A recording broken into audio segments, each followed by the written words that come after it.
Sagittarius, and welcome to your horoscope reading for 2019. Bring in the new year. Hey girl, hey. So this is going to be your horoscope spread. Each one of the houses represents either an area of your life or a month of the year. We're going to go through that today, and if you want to get more detailed information, you can go down below and get the detailed reading on Vimeo just like last year. Okay, so I hope you guys are doing well. I hope you're excited. I get nervous in this part because this is the big reveal. And also I did a tarot card reading that's available really shortly after this one is posted, and that is linked down in the about section. There will be other videos that come out shortly as well. Make sure to comment and like, and especially if you're watching in months ahead like April, June, July, make sure to comment and like the video. That's really important for the YouTube gods. Okay, so let's take a look at your 2019. Are you ready to rock and roll? Okay, so let's see. So your first card is the universe. Oh yeah, I was gonna set it down like this so that I can just do the reveal. Okay, so at the center, I'll explain the universe. The universe is like the world card, right? So what we're talking about is real completion of design, completion of opportunities. This is going to be an amazing year for Sagittarius because you have Jupiter in your first house in Sagittarius, and Jupiter is your ruler. So this is the planet of good luck, of fortune, of education, of long distance travel. The Jupiter is essentially like the good luck, the wish fulfillment, the Nine of Cups card.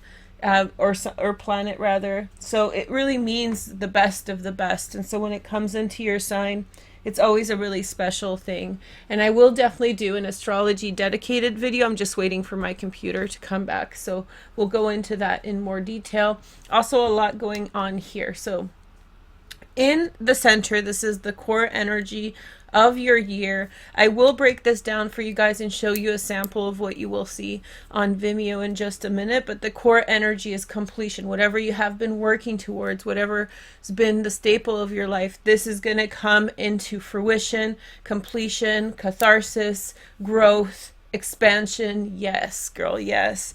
Okay, so in the first house, let's see what you have. The first house represents the self. It also represents the month of January. So what we see here is the moon. Okay, you can handle that. So you're maybe a little awestruck at all the possibilities that are around you.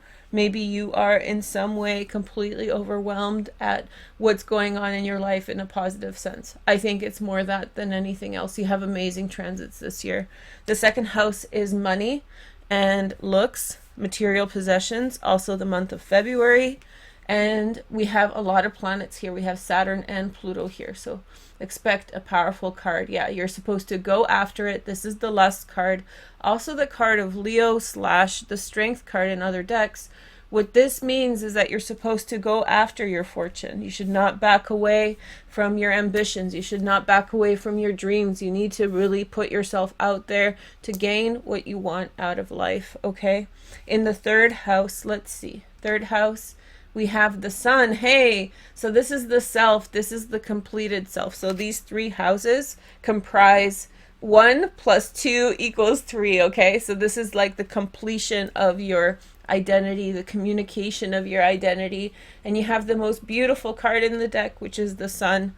I feel as though in the month of March is also rules this area. I feel as though there's a very clear communication of what you want, so people understand exactly what you're about, exactly what you're trying to achieve, and so you're able to make those connections and achieve recognition and achieve completion and success in the things you're trying to do. Simple. Okay, we'll break it down in Vimeo, right? Into more details. The fourth house is the month of April. It's also the house of home and family. What do we got here? The Tower. Okay, large shifts and transformations. This year in your fourth house, we have Lilith for 10 months. I know, I'm so sorry to tell you this. Neptune's also there as well. Confusion in family situations. The only thing that I can say is that probably with this card, you want to be very tentative when dealing with family situations this year. There might be things that you're not aware of that may blow up in your face, that might be a surprise. And Lilith has the propensity to make things worse. So you have to be very wise about how you deal with the people around you. Excuse me, you have this abundant, robust energy, very positive, very growth oriented and successful. If people around you are falling apart, that's a really hard energy for them to deal with, right? So you have to be very gentle with the people around you, and really not allow kind of backlash for your success to kind of hold you back and hold you down. By the way, this is the month of April. In this month, we have 2 retrogrades in your second house of finances, starting with Pluto and Saturn at the end of the month.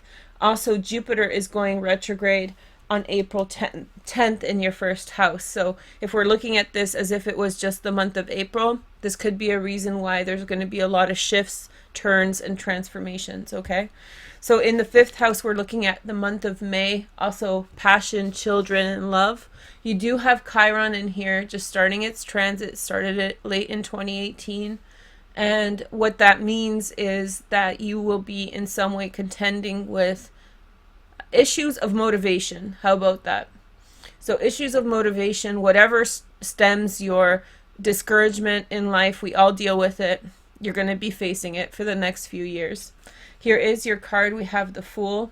That's good because that means that you will solve problems that you are faced. For some of you, this will mean having children because this is the house of children as well. And if you're looking at the time frame, May looks like it's going to be an amazing month for you with new beginnings. So April might be a shakeup. May can be expansion again. So you have Jupiter in your sign. So whenever you have some kind of shakeup transformation, it is complemented by an equal and opposite reaction of expansion, okay? In the 6th house, we're talking about day-to-day activities, also the month of June. In June, we have Neptune retrograde in Pisces in here. So this will give you a break from family dynamics, or maybe an opportunity to talk about the past with family members. You have the Devil here. Okay, so don't overdo it. This is the Devil in the 6th house is really about the person who goes and works out for 7 hours a day. You know, the person who's hyper vigilant with regard to their workouts or something else that they're trying to achieve until it becomes toxic. So just don't overdo it this year. Make sure that you pace yourself, get rest. This is like, I'm not fooling you, but this is a lot of energy to take on with you. So you need to really pace yourself, and you need to let things happen around you. Engage with the energy when it's available, but also take your downtime. You can't burn out, right? The 7th house is the one that a lot of people want to know about. This is the house of partnership. Your 7th house is ruled by the sign of Gemini. There's not many transits in Gemini this year. The asteroid Vesta will move in to Gemini later. And in this house, we're talking about July. So in July, there are 2 eclipses. There's a solar eclipse in Cancer. That's going to happen in your 8th house. And then there's a lunar eclipse in Capricorn in your 2nd house. And there is going to be also Venus retrograde in the 8th house as well. So the 8th house has to do a lot with changings and endings. But the eclipse that's happening on the 2nd of July is actually a solar eclipse. So it's going to initiate something, coming together with other people, financial beginnings.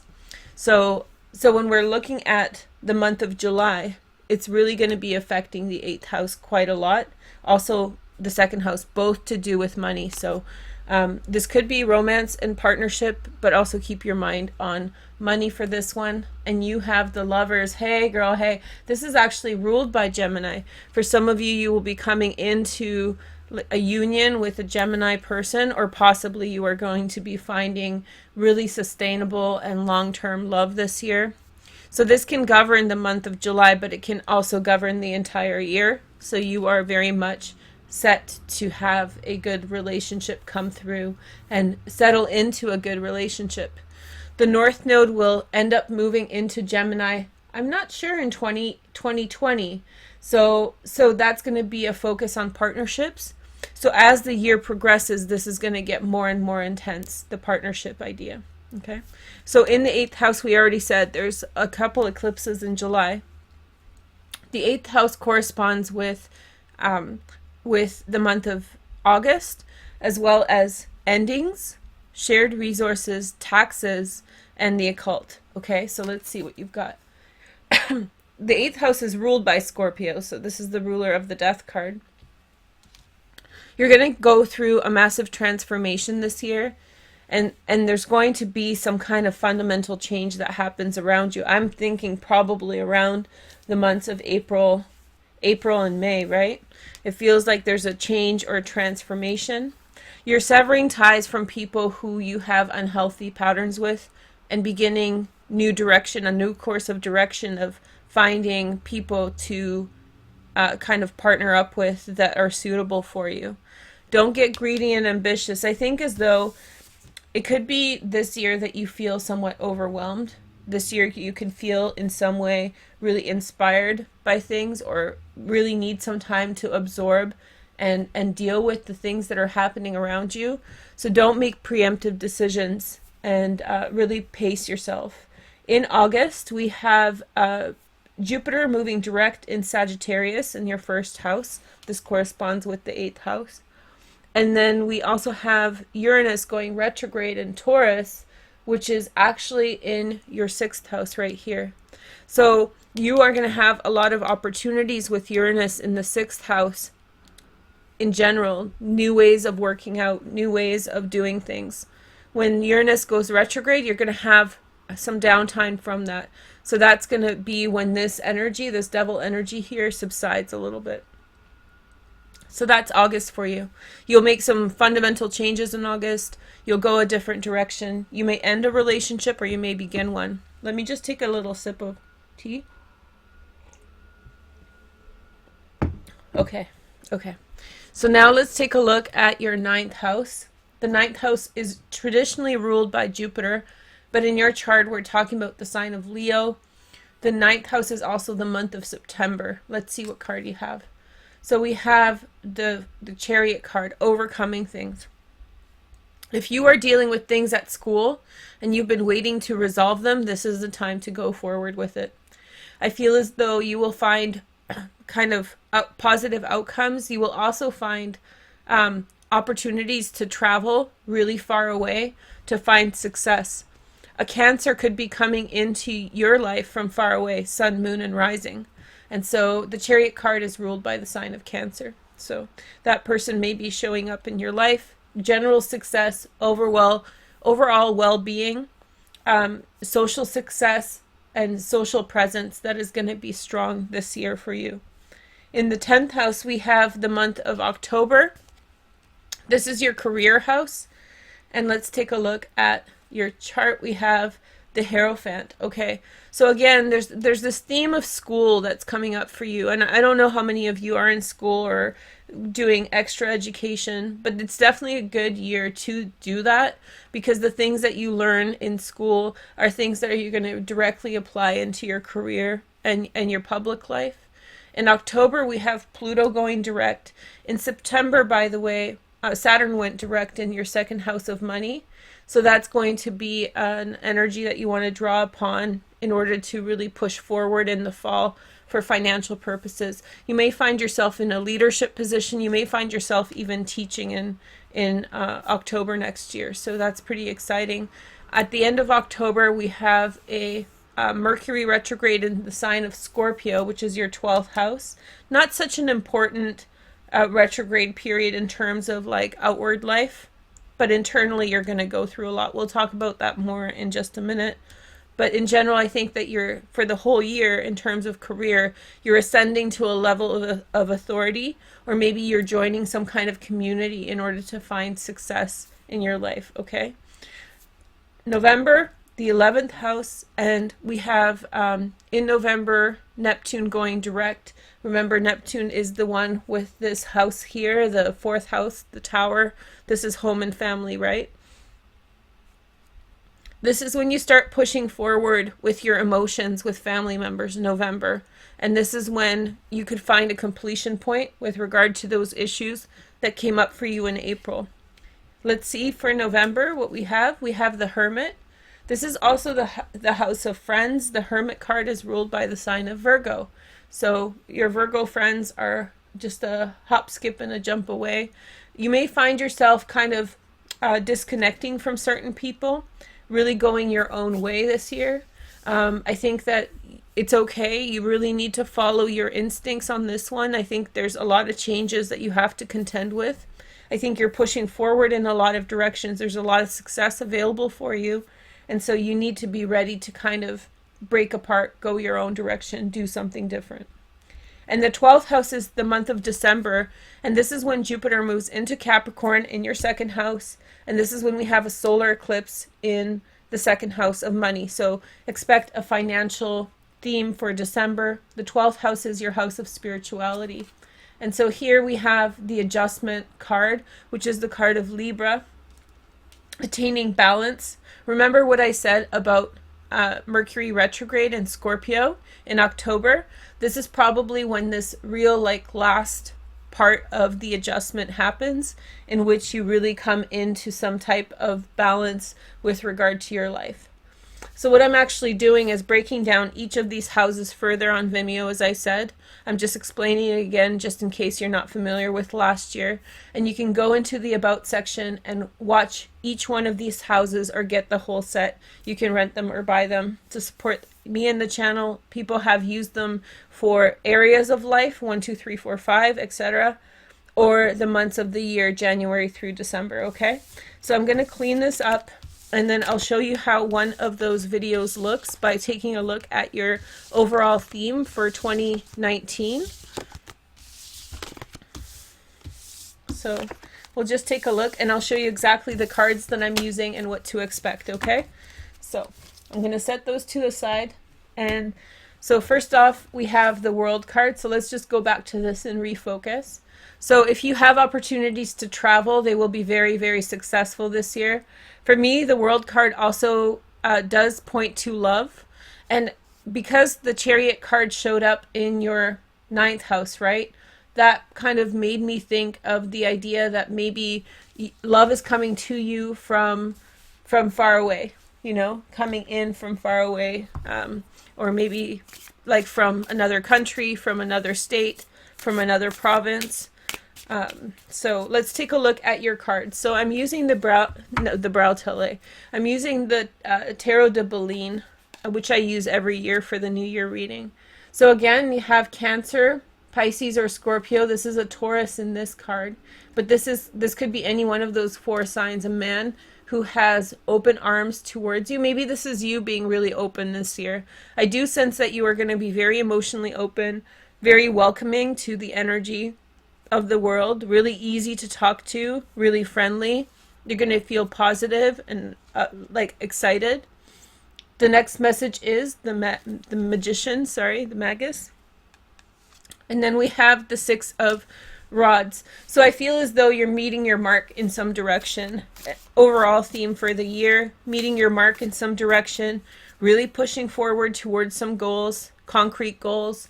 This is why maybe the Virgo card, the Hermit, showed up in your 11th house, because sometimes when we have to be really successful, we do have to isolate ourselves a little bit to give ourselves enough time to get everything done. We have the Six of Swords, moving on from past situations, especially if those situations in some way involved manipulation, narcissism, all that kind of behavior. The Three of Wands is good things coming in. So you're letting go of the past in a peaceful manner, allowing new things to come in. This is entreprise, which is in French, which means business. So this is really a good card for business and business success. And then we have the Knight of Pentacles, a Virgo, Taurus, or Capricorn. Here they have Mercury and Aquarius. I feel as though somebody's going to come through and make an offer. This is also your steady progress this year towards success, okay? So now I'm going to show you guys the Lenormand cards. This year I'm using the Dreaming Way Lenormand to clarify a little bit more. I'm just using this little 4-card spread that I created.